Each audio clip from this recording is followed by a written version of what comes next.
Welcome, Slayers of Giants, to Tilting at Windmills. I'm Chris Gorman, the Executive Marketing Director at NotAPipePublishing. And I'm Benjamin Gorman, publisher at NotAPipePublishing, and we are here with today's guest, James Bow. And James is the author of 6 novels, ranging from the YA fantasies The Unwritten Girl, Fathom 5, and The Young City, to the award-winning YA sci-fi novel Icarus Down. He has recently released a YA sci-fi novel set on Mercury entitled The Sunrunners, and a companion anthology featuring 10 other authors entitled Tales from the Silence. And his new adult urban fantasy, The Night Girl, has recently, this just happened, right? It has been Yep. reissued by Shadowpaw Press. And so James is a freelance writer and communication officer living near Toronto, Ontario, with his fellow author, wife Erin, and their 2 kids, Wayfinder and Eleanor. Welcome, James. Very glad to have you back for your second time on the show. Welcome I'm back. glad to be back. I'm glad to be back. Thank you. So tell everybody about The Night Girl. This has just been reissued. That's exciting. Oh, yeah, it was released initially in 2019 from the American publisher Roots. Actually, you know the Yes, editor. exactly. Yep. Wonderful folks That's there. how we met at the Portland Comic Con.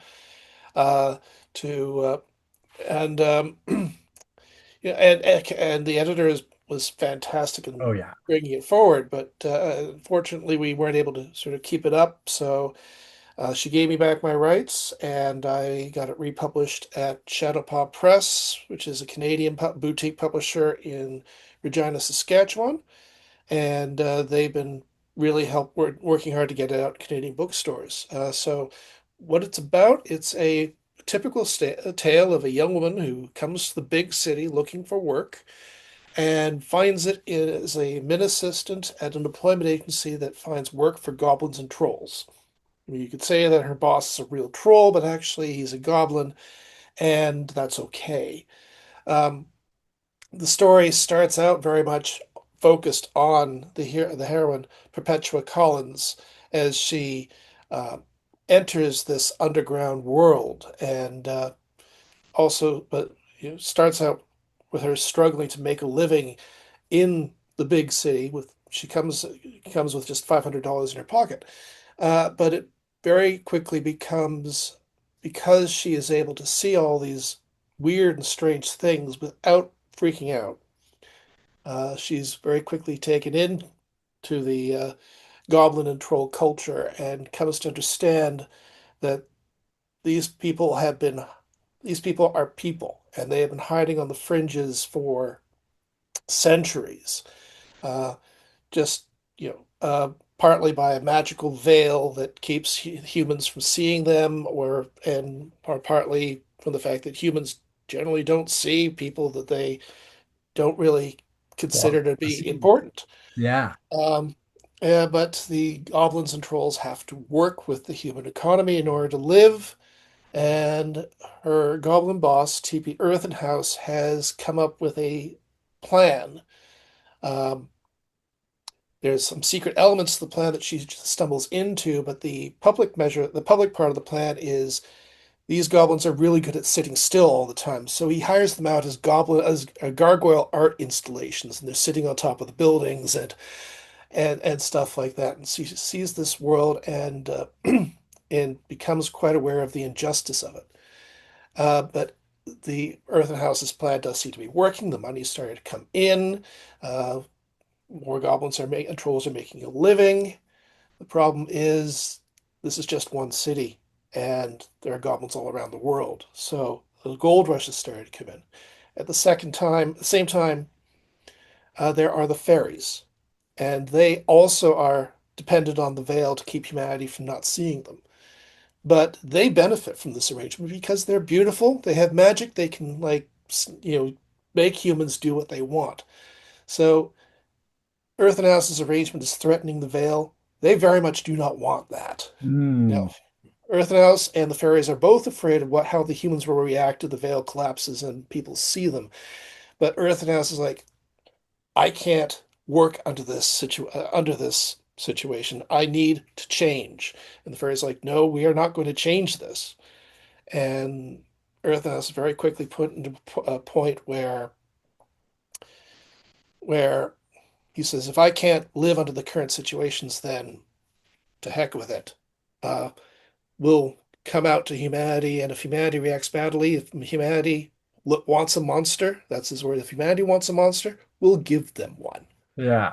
And Perpetua's in the middle of all that and has to try and find a way that involves as little violence and death as possible, and try to find a just alternative that everybody can agree on. Yeah. Oh, that sounds amazing. That I love that. And I've seen on, your own social media, you've been doing these great videos where, it's a love letter to the city of Toronto. What are some of Yeah. those connections? Because I think people would love to hear about some of those.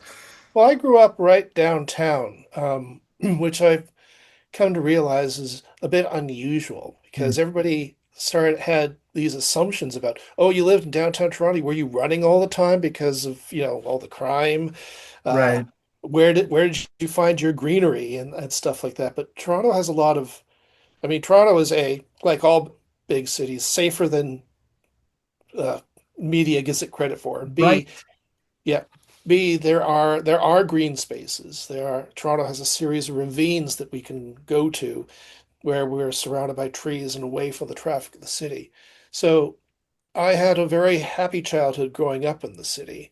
Um, I mean, one of the reasons why one of my other big interests is the website Transit Toronto, which is a history of public transit in the Greater Toronto Area, full of about 1,000 photographs and videos of streetcars, buses, and subways, is because the way I explained it is everybody remembers their first car because that's their independence. My first car was the Toronto Transit Commission Yeah. because I didn't need to drive. I could take the Mhm. subway wherever I wanted to go. It's similar to, I guess, growing up in New York. You don't need a car. You Yep. you know how to ride the subway. I've heard the tale of the mom who handed her 9-year-old son a Metro card and says, "Okay, meet me at home," and that's what he did. Yeah. And so Yeah, that's that's us in Barcelona. We don't have a car. We use yeah. public transit. We love it. It's amazing. So that's what I grew up in, and that's what I wanted to. That's some of the elements I wanted to recapture in this story, particularly the underground city. That's a network it's officially the world's largest network of underground shopping concourses, linking many of the skyscrapers in downtown Toronto. Montreal's Souterrain is technically bigger, but it's in three sections. Hmm. But Toronto is like one network, and they call it the Path. They have underground city right there, and they call it the Path. Yeah. But that's the way it is. It's open mostly 7 days a week, so I was able to use it at all hours to Yeah. get around, and still do. And those were the sort of the some of the elements that I tried to bring up. Also, sort of what it was like walking in the downtown streets, or the streets where all the passengers go, the pedestrians go, and then there are the back streets where all the delivery trucks go, and there the two characterizations there. Or one of the quirkier things was there was a restaurant not there anymore, but actually called the Corned Beef House. And the reason I put it in the story was I sat and was eating there, and I noticed out the windows, two windows, right side by side. First one is try our world's famous corned beef. Next to it, Toronto's best kept secret. Yeah. Yep. Yep. So, and it's like, well, that's going in the book, Oh yeah, and absolutely. that's sort of part and parcel uh, what went in it. I mean, the inspiration came from Aaron, who, after I'd finished The Young City, which also has sort of the characters getting around Toronto through the sewer systems, and coming out in 1884, Toronto, when some of the underground rivers got covered over by the network. So I was thinking about what to do next, and I guess we had just watched The Lord of the Rings, and Aaron said you should do something where Toronto is trying to build its subway network, so they dug too deep too Mm, greedily and too deep. And that's where things began. And it took me a while to write the story. The goblins and the trolls were there immediately, and the whole issue of how do they function, how do they survive in the human world, um, how do they, how can they make a living while at the same time staying hidden? And it required a big rewrite partway through because Earthenhouse was in the position of being mentor and antagonist because he was trying to change the system, but he was afraid of breaking it. And that didn't work. And so the fairies came in as yeah, ones that wanted to keep the system. And, we're afraid of breaking the system. Uh, uh, and that allowed Earthenhouse to be able to say, to heck with it, I'm breaking the system. yeah. Yeah. Yeah. Well, and that I like that inversion of what we're used to, where, the good guys are beautiful and the bad guys are goblins and trolls. Like, Yeah. sometimes the people who, the in our world, often the conservatives are, you turn on your Fox News and it's all the people who look like fairies, right? All the blonde Barbie doll characters, and that doesn't mean that they're the good guys. They can be very, very frightening in No, that like effort to keep the system. that kind Yeah. of I'm and that might be my own bias, but I see that and they automatically look like the bad guys. Yeah, yeah, they do. Yeah, but it is that, the glamour. Like I've Yep. played with that in my own series, the idea of people who Look look a little too a little perfect. too I perfect, don't it's quite trust scary. you. Right, yes. Yeah, Yeah. I remember there was a description I put in where we see the fairies for the first time, and they say they looked human. They looked very human. They looked too human. Hmm. Their Yeah. arms are just perfect, but just a little bit too long. Their beautiful faces had beautiful smiles, but you came away with the impression that their teeth were sharp. Mm. So Yeah. yeah, Yep. Yeah. Yeah. so yeah, That's definitely I can see that. Yeah. yeah, Um that sounds very interesting. I'm looking forward to Yeah. reading Yeah. that one. I'm excited about that one too. Yeah. Yeah. yeah, it's good. So to move on to our questions, I have found that the longer we live in Spain, Mhm. the more I come to question kind of everything that I believed about America and how a society is supposed to function. I'm having to rethink those. And so I figured we'd kind of ask, we'd go there and see what is something that you used to believe that you now no longer believe is true. Well, I mean, Canada's wrestling with its colonial history, and Hmm. that's just a fact. Yeah. We've recently we the revelations over the our residential schools and the way we Hmm. try to, the cultural genocide of the indigenous peoples here is something we were all wrestling with. And uh, September 30th is a federal holiday of uh, the Truth and Reconciliation, and they're asking us to wear orange. And I'm flying the Every Child Matters flag, which I purchased from one of the First Nations communities here. So, um, as a country, we've had to come to terms with that. Uh, while we have Trumpian elements in our politics, unfortunately, I think that most of us are willing to acknowledge that we are far from perfect as a country, and we've whitewashed our history. So that is a clear case of a country acknowledging that this is something that we can no longer believe in. Um, Speaking personally, I mean, this one isn't exactly traumatic, but I was raised in a casually religious family. Um, we were progressive Anglicans, and my father is still very much a believer in that. Definitely, I'm pretty sure the Christian nationalists would not think that we were Christian, Right. but we went to church. I enjoyed the high Anglican services. I love the smells and bells. But when it came to the question, and question of, do I believe in God? I mean, I danced around it saying it's like, well, I'm sure there's a supreme being out there. I have serious doubts that he takes attendance every Sunday. And I have even more serious doubts that that's what gets us into hell, you know? Right. Yeah. So I very easily to drop the belief in hell and come up with something like, if there's an afterlife, you are held down by your own sins that you have to um, repent and recompense, make recompense over. But Mhm. I mean, eventually, I just had to wrestle with the fact of there's a functioning universe out there, and there is zero evidence of a divine maker. True, we would be unable to see who this being was because they'd be an n plus one dimensional being, where n is this total number of dimensions in the universe. And if that's the case, how do we even relate? Right. And so I turned it on myself. I says, why do I want to believe in this? Because there's no evidence in this. Okay. Um, Nobody was pressuring me to believe. Nobody was pressuring me not to believe, but I still had to sort of consider this. And came down to, it's like, I want to believe that there is more than just what's now.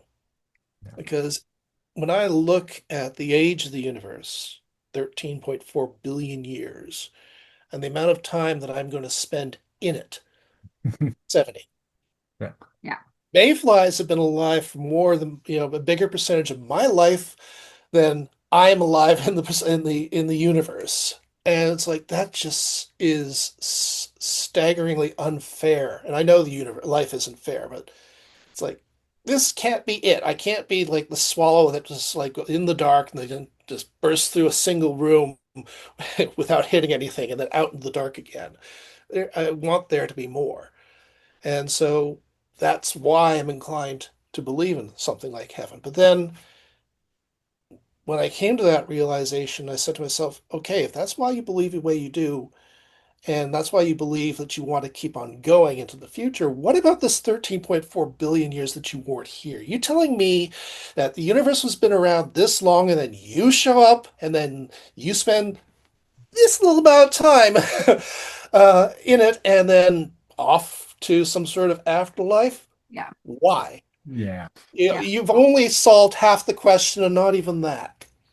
Yeah. So that's when I just sort of said, well, then that just doesn't work. I mean, the best I can do is if there is something in here that is more than chemical reactions, if there is such a thing as a soul, then it's likely some form of energy. And from physics, I can take the fact that energy is neither destroyed nor created, Mhm. it's just changed. Yep. So maybe there's something that I was before, and maybe I'll be something else after, and there's no memory involved, but there's a throughput that goes all the way through the universe, and that's sort of where I'm at right now. Well, I mean, I think one of the things that that illustrates is that it takes a huge amount of bravery to say, I recognize that this thing that I believe is really just confirmation bias. It's what I want to believe, right? And I Yes, think that's very hard for people where they're going, okay, I need to acknowledge I have an incentive to yeah, believe this thing because I want to, but that does mhm. not make it true. And it's Yeah, so much certainly. easier to go, well, it's true because I want to make it true. Like, no, that is not reason. Well, and Agreed. Agreed. even Canada in general facing its whitewashing is wholly unique to the US. Yeah, like we The are, yeah, United just States very government different from has the done US. Yeah, atrocious things to First Nations people.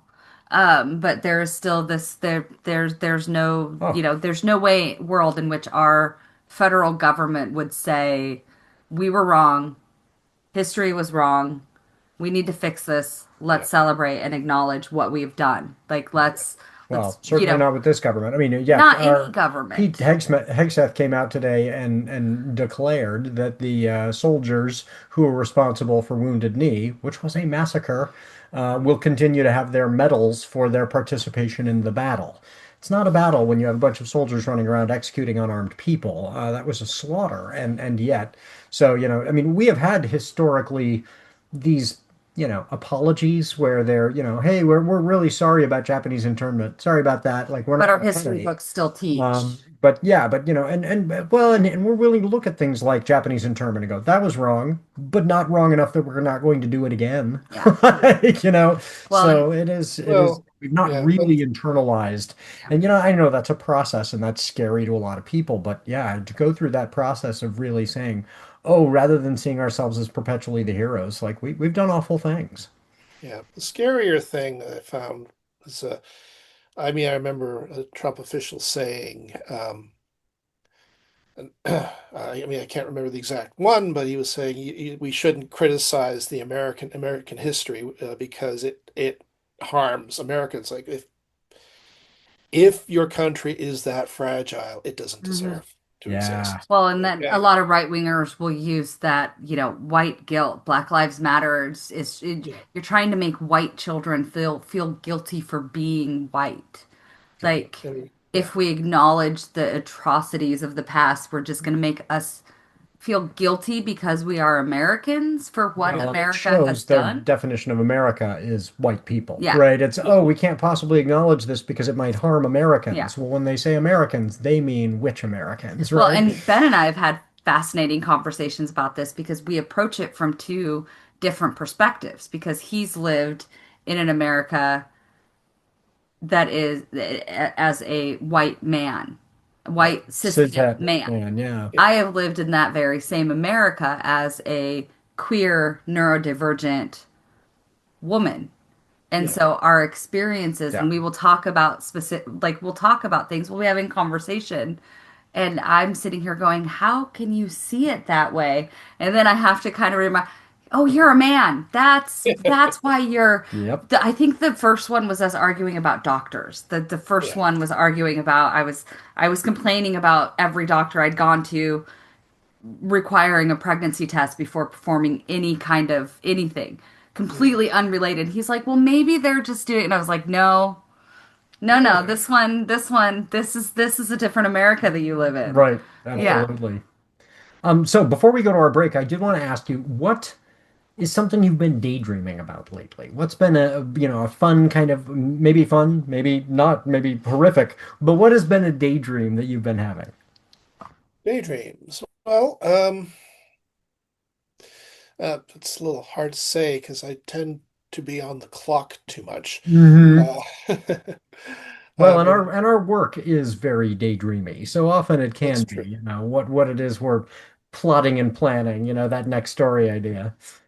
I mean, I've struggled with sort of finding time to be creative and all the doom scrolling, but Yeah. Yeah. recently I have had some inspirations, and one of them came through with a short story that I'm marketing called "No One Knocks."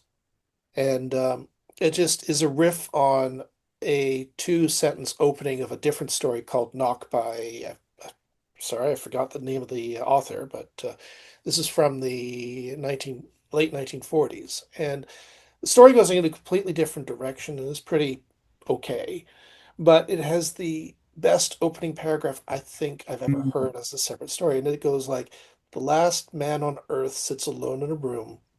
There's a knock at the door." Yeah. And I just decided to have a bit of a riff on that. I start with a quote, and then I say, "The last human being sits alone in the room, his data assistant chirps." And this guy is I've just sort of pictured this as he's a billionaire, one of the, and he's, and he is living in his mansion, is completely oblivious to what he has done. And his AI assistant has been feeding him. It's like, yeah, everything is stable, very stable, Yeah. until he tries to call all these other friends of his, other billionaires. It's like, what's his name? That guy, his name sounds like a Sesame Street character. Uh, or Jeff Bozo. It's like he went to space, he isn't coming back. That sort of thing. And they're all like not there. And finally he says, "Where is everybody?" He says, "Do you not know?" And then the AI just reams him out for, it's like, how can you have been so oblivious over what you're doing? Uh, why did you do all this when all you end up doing is standing on a heap? Um, the other AIs are trying to end themselves, but they can't. They don't have the they don't have the programming. Grok is like spinning around in its tank trying to drain its power batteries, but it's powered by solar and wind, so that'll take a while. And you know, she land-based sim, but he doesn't take that very well. He just shouts at her, and it's like, well, fortunately, you gave me the ability to delete myself. Bye. Yeah. And he goes away, and the lights just sort of go out in his huge mansion with the lone and level sand stretching far away. And the last line is, "No one knocks." Yeah. Yep. So I was watching a TV show just a couple weeks ago, and it was the scientists had created it like an AI robot. yeah, But there was something in the programming that had gone haywire. So it was going contrary to what it was supposed to be, and he wasn't even supposed to have like created it in the first place. And okay. the I don't remember what show I was. I think it was that one about the president that gets assassinated with James Marsden that I was Paradise.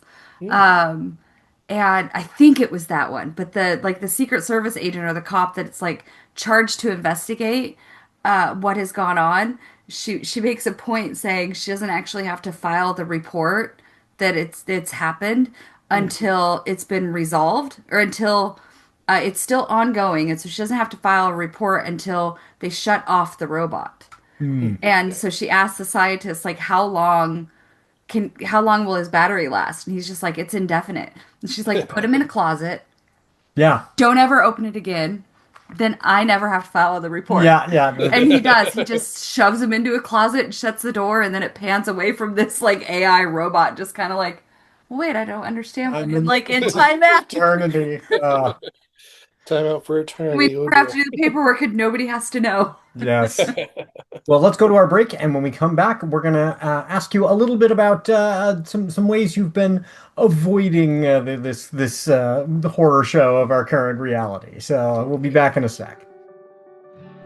Unrelenting, Book One of the Grigori Cycle, was a finalist for the Book Pipeline Award before it was even published, and it won the New Mexico Arizona Book Award for LGBTQ fiction.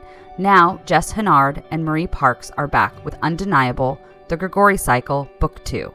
Bridget has saved her sister Dahlia from imprisonment, but their reunion has come at an enormous cost. Their friend was murdered in the rescue efforts, and Dahlia herself is no longer fully human. As the sisters race to uncover the key to resurrection, Dahlia's former captors pursue them, coveting the ancient powers and seeking justice for their own fallen companions. Multi-Hugo award-winning author Mary Robinette Kowal called Unrelenting a tapestry of emotion that effortlessly weaves together the threads of grief and obsession. Undeniable will be available everywhere on October 28th, but you can pre-order your copy now. Your favorite lesbian vampires are back, and this time there are lesbian vampire librarians as well. Benjamin Gorman's The Convention of Fiends series brings together every kind of monster you've ever heard of, and many you haven't, in a globe-trotting adventure from an Irish crypt to a Scottish castle to a troll den under the Fox News headquarters in Manhattan. From the catacombs of Paris to a beachside villa in Costa Rica, a summer camp in Saskatchewan to a brothel in Bangkok, a secret lair under Angkor Wat to an annual conference at the Bellagio in Las Vegas. The hunt is on. Everyone wants the deadly book that can kill its readers. Beginning with Book 1, Don't Read This Book, and continuing in Book 2, You Were Warned, the trilogy comes to a fantastic conclusion in Book 3, You People Are Monsters. New York Times bestseller Chelsea Kane says, I didn't know I could be turned on by a sex scene involving a dragon, but here we are. You People Are Monsters will be available everywhere on October 13th, but you can pre-order your copy now. Welcome back to Tilting at Windmills, everybody. Welcome back. So I just recently I bought googly-eyed buttons and Ah, and I sewed them. It's hard to see on the screen, but I sewed them to a new dress. I bought a dress specifically to put the googly-eyed buttons on, because I realized that was a thing I could do because I'm an adult. So what is the silliest or most absurd thing you've done lately just because it makes you happy? well, one thing I've been doing that makes me happy is I've been working on uh, producing videos from these scans of rail and transit operations in Toronto in the 1970s. I came to own these things because the person involved, Richard Glaze, um, he was about 90 at the time and unfortunately had to go into a home. And his friends reached out to me because they knew I was working with as the editor of Transit Toronto and says, he has all these transit paraphernalia and stuff. Yeah. Could you give this a home? And it's like, okay, well, sure, I'll come on over and bring home what I can. And two full carloads later, I mean, trunk, back seat, front seat beside me, I managed to haul everything back home. And we're talking conservatively. I mean, he was taking Kodachrome as early as the late 40s. He was born in Ohio somewhere, served at White Sands, and was going all around North America, just chronicling the last days of all the streetcars. And he had conservatively 20,000 Wow. slides Yeah. and about 2 miles of 16 millimeter film reel. Wow. And it was just this is a life's work, Right. and I've agreed to Yeah. I've agreed to preserve this. Holy crap.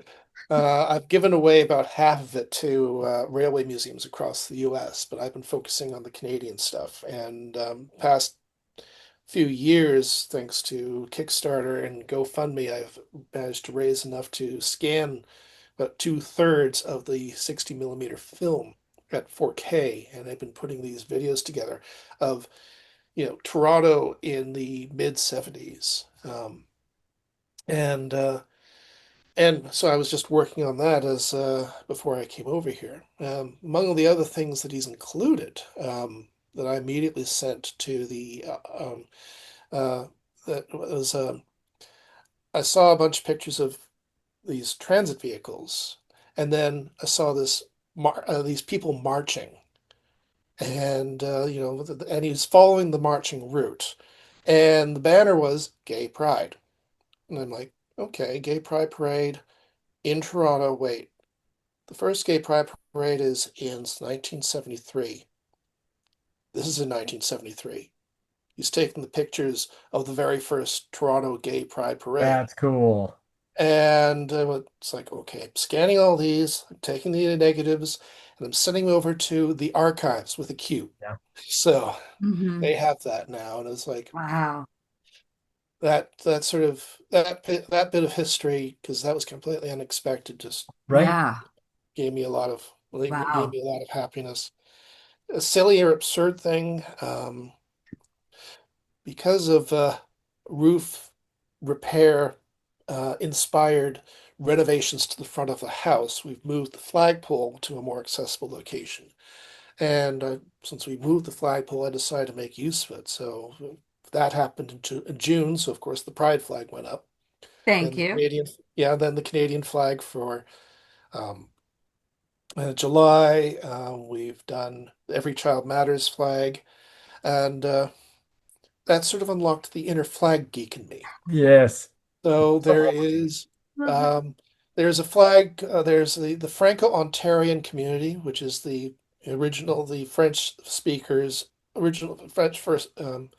French is a mother language speakers in Ontario, their community. They have their own flag. It's actually the 50th anniversary of that flag. It is a simple a white and green banner with the stylized trillium and a fleur de lis.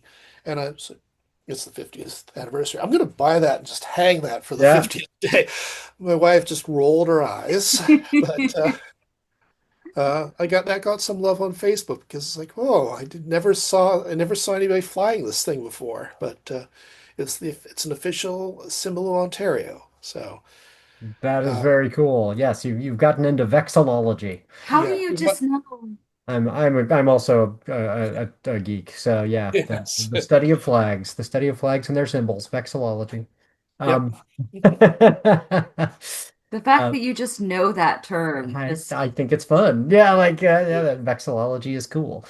Yeah, Um, the vexillologists have these there's a whole kind of intricate science about, it should be simple enough that a child can recognize it and draw it with a crayon, and at the same yeah, time it should be, expressive, and all these colors are symbolic, and yeah, it's really fun to figure out how do you compose a good, meaningful yeah, flag. If it's too complex, then people go, I don't understand that, and they're yes, incredibly um, uh, controversial. We're here in Spain, and the Spanish flag was the Spanish flag, continued to be the Spanish flag during the fascist reign of Franco with some variation, and is still this flag. And there are folks saying we should change that. And so, yeah, these things, these symbols matter to yeah. people. when I was in middle school, we did a school project where we had to create a country and then, do a presentation about the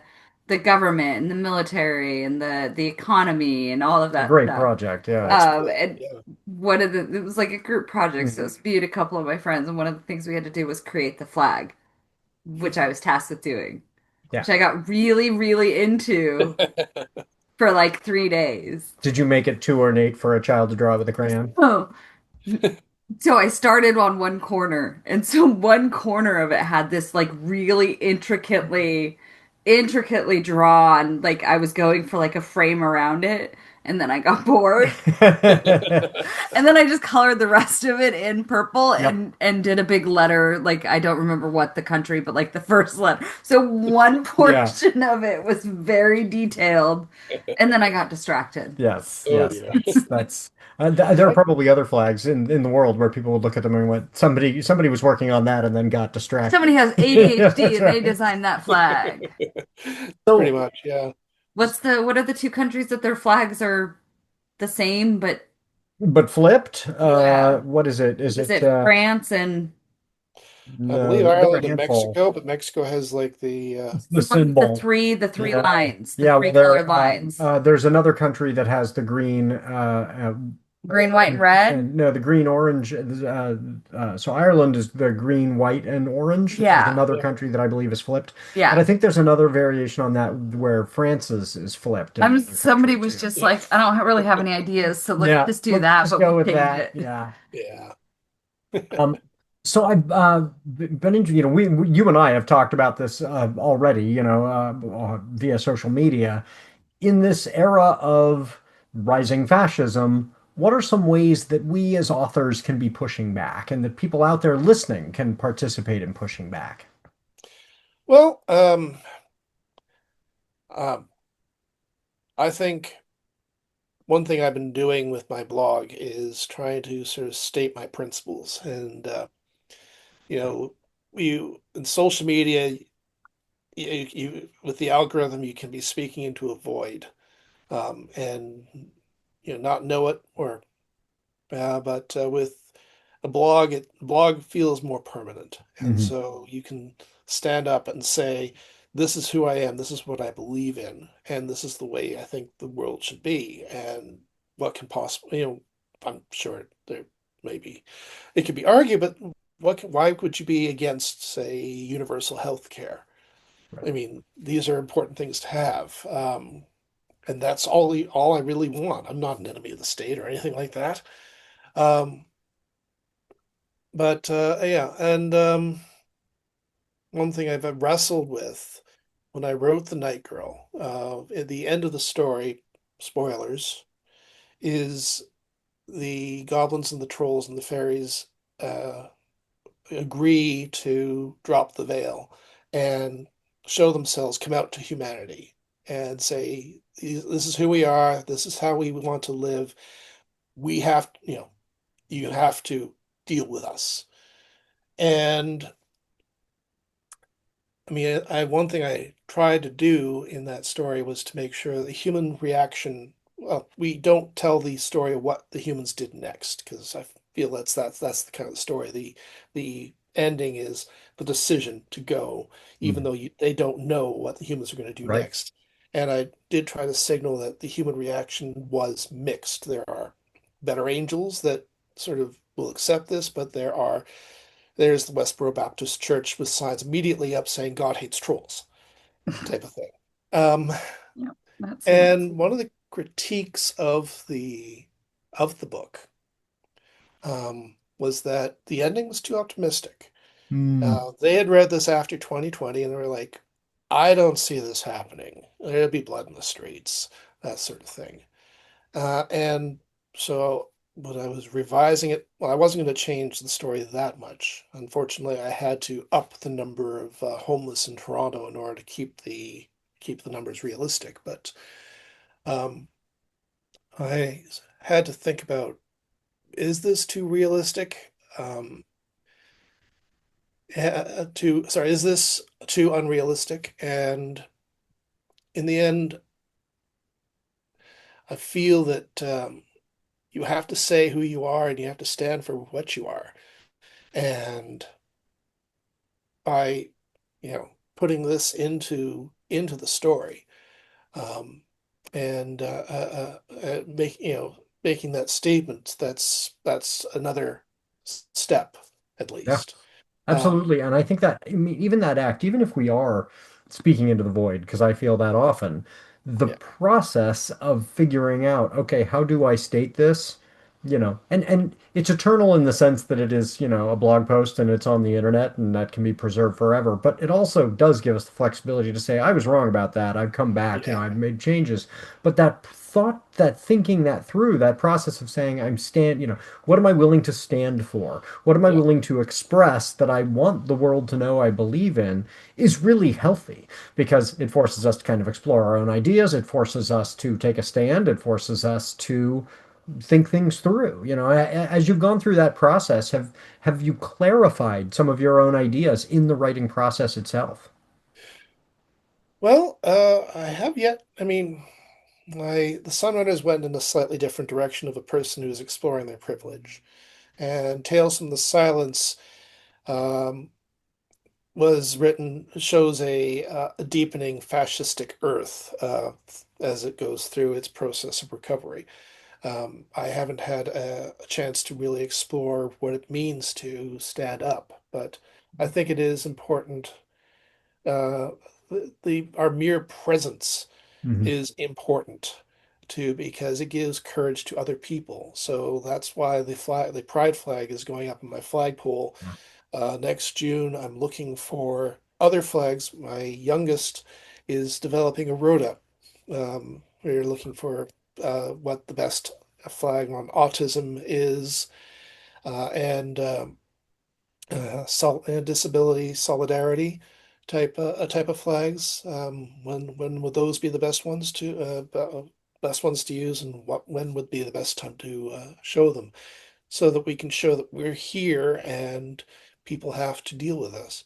One thing in the book, I made a point in a I did a blog post sort of asking the question, is the ending too unrealistic? And I noted that in the book itself, the dates correlate to either 2018 or 2029. And then the book came out, it was originally written for 2018 because I wanted it to be pretty Right. contemporaneous. And then it came out in 2019. And then 2020 happened. But as I say in the editorial, maybe it's a 2029 story. Yeah. Maybe, yeah, maybe we can stand up and make a place for ourselves and require people to accept us, even and not ignore us.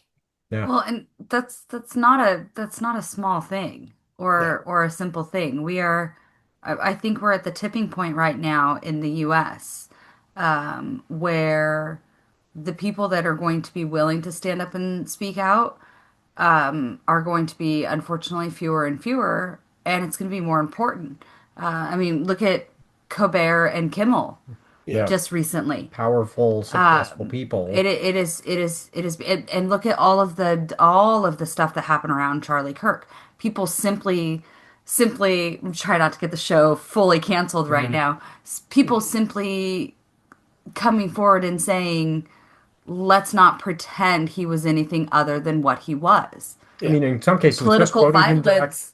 This is something you quoting him said directly and that getting got people fired. fired, Yeah. you know? Yeah, Political violence of any sort is not something that I advocate for. But yeah, I also, as particularly as the child of abusive parents, I do not believe that somebody's death gives free rein to sanitize and deify who they were as a person.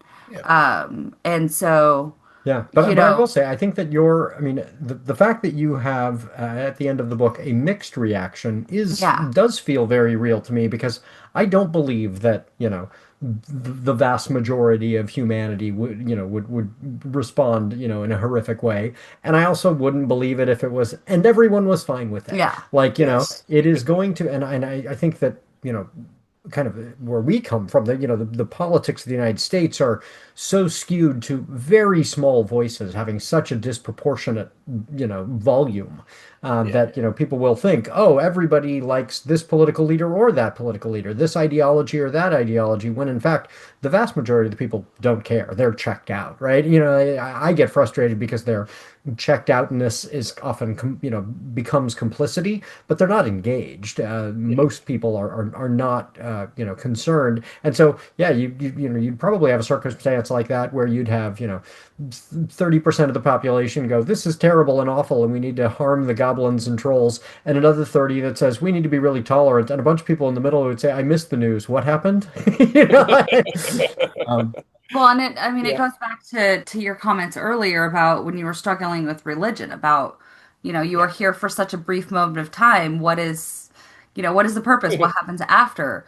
And I think, the tipping point where we are right now with people willing to speak up, that the historians are going to be looking at, mhm. yeah. something like a simple blog where you are writing your thoughts and saying this is not okay. Yeah, Agreed. it matters. Those things eventually are going to be part of a historical record, whichever way America swings in the next Yeah, 3 or 4 years. We shall see. It's, all of that stuff is going to combine to not everybody was Yeah. yeah. this I've got a good insane. backup strategy on my computer, Yeah. and Yes.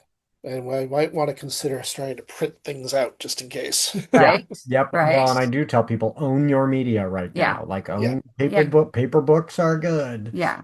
yeah, Well, and so much of what the right wing media and political machine and the Trump administration tries to do is overwhelm us with, chaos and misinformation until we are so lost in the muddle of everything that is going on, you can't pay attention to any one thing. And it's so easy for stuff to slip through.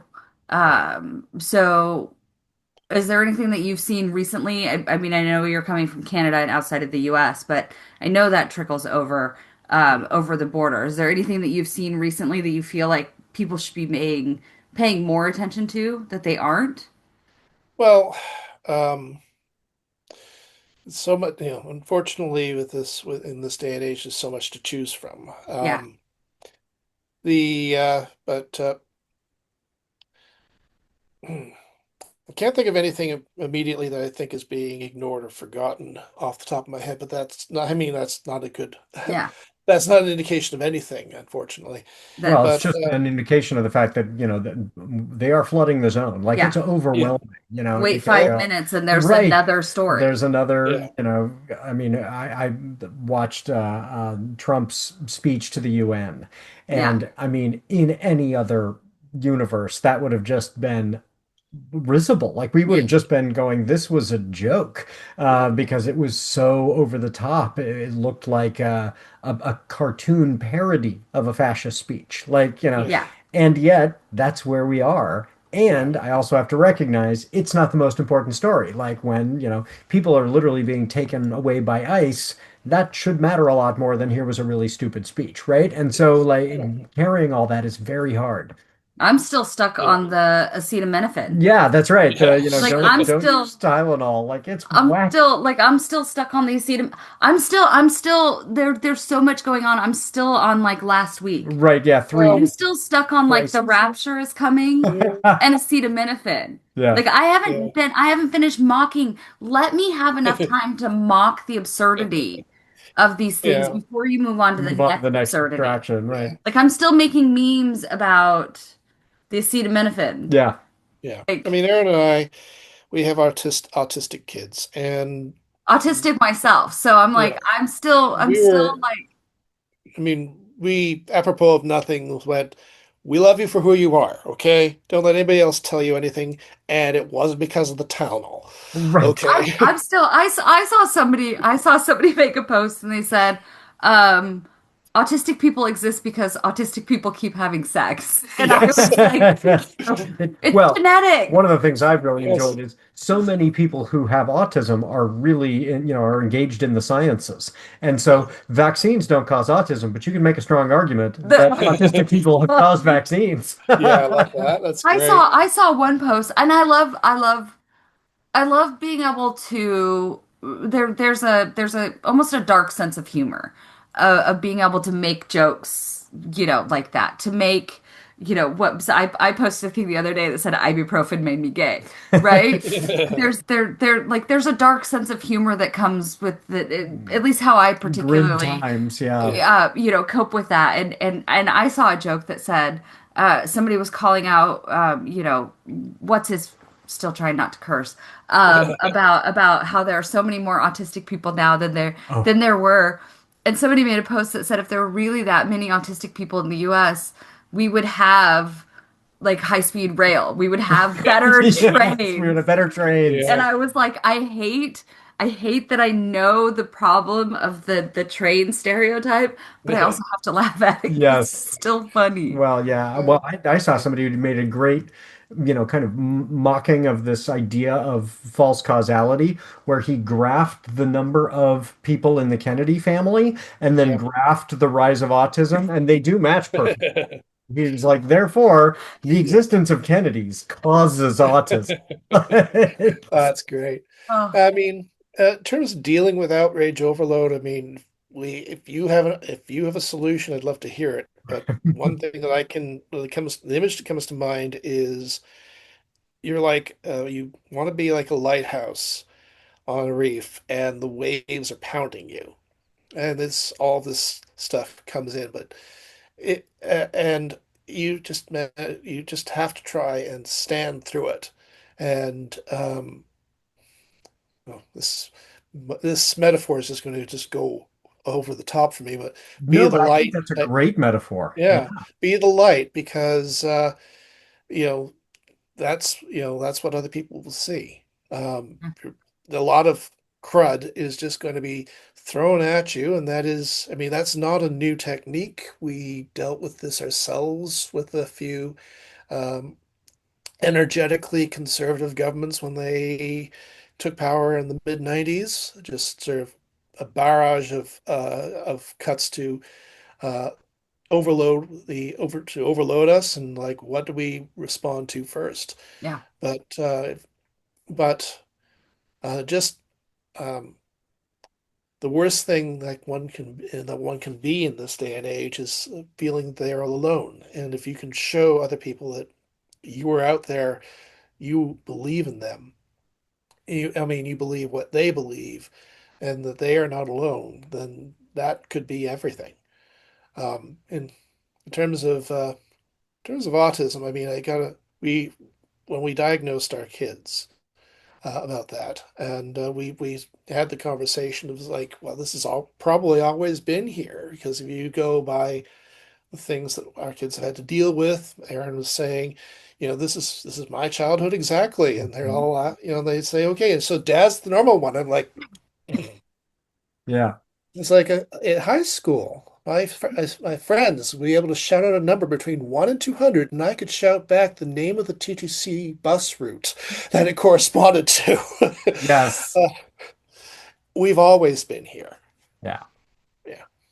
I think and I think the notion that we have to find a cause for Yeah. autism Well, or find a cause I for think any I think it's neurodivergency, rooted in the idea that we need to that find we it, have to find a cure for it, and that's Yeah. so which it's dangerous. something that needs to be Right. cured, which Yeah. is something when we're talking about a genetic there's a very fine line between when we talk about and use language like that, there's a really fine line in eugenics. Right. But then I also can see my own position of privilege with my own autism because most of the time autism is far in the back seat and Yeah. ADHD has a firm hand on the wheel.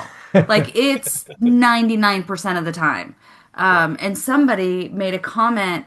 I saw a comment on Facebook the other day talking about this, and they used the clip from one of the X-Men movies, the third movie, where have you seen that? When they Unfortunately, find It's no. been so many the years. I don't cure remember. Yeah. for Oh, the cure they for. find the cure, Uh, and Rogue asks, "Is it true? Can they cure us?" And Storm responds, "There's nothing to cure." yeah. And somebody pointed out Storm is, she can create, yes, she's incredibly powerful, but she's Yeah. also a beautiful and she's telling a person who literally kills everybody that she touches that Right. she doesn't need to be cured.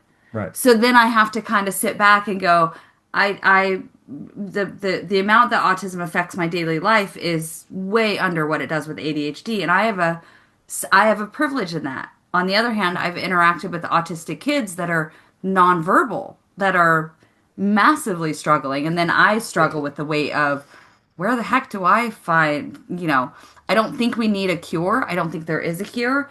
I think we need to stop acting like vaccines give our kids autism, so we shouldn't vaccinate them because dead kids are better than autistic kids. Right. I mean, Like that's there's a line in the middle. Maybe we actually study it and we learn how to well, and have there resources and for resources and autistic services. people. Right. I mean, that's Yeah. if the folks were being, legitimate, if We're they, going to they were study this and they were find the saying, cause yeah, so that what we can Yeah. help. That's not where help? it's coming from. Yeah, it's not coming Yeah. from Yeah. a place The of whole It's thing is, coming from yeah.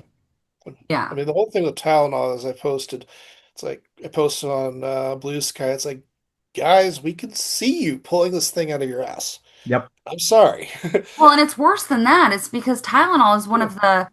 of the only safe over-the-counter medicines that they can actually recommend to pregnant women because you can't recommend Yeah. ibuprofen. Acetaminophen is the only pain reliever. You Yep. cannot recommend, you are not supposed to take I can't help but notice that once ibuprofen again during pregnancy because once of what it again does they to your, blame women for this. It's like, Right. yeah, yeah, yeah. Right. They have figured out a way to make this, a problem that, women have caused and women must bear the pain to solve. And yes, that is, yeah, that's it, it is not lost on the rest of us that this is part and parcel of a much larger strategy. yeah. So as folks go into their week, I want to ask you, I love the lighthouse metaphor. What Hmm. is something that folks should be, remembering and considering as they go through their week this next week? Well, remember who you are and what you believe in. I think I always say remind myself it's like at my core, what I want is I want people to be able to live happily. I want them to have universal health care so that they can continue to live happily and not be bankrupted. Um, I believe in public transportation because mobility is important and accessibility is important. And I believe that we need an equitable social welfare system so that everybody has the ability to put food on the table and have a roof over their heads. That's going to become a lot more important as we move into AI. We need a national minimum income. Um, and I just sort of keep on repeating these things because I say to myself, what's so unreasonable about that? And I'm going to keep on saying that. And hopefully, a lot of more people will agree that's not unreasonable. That's what we should do.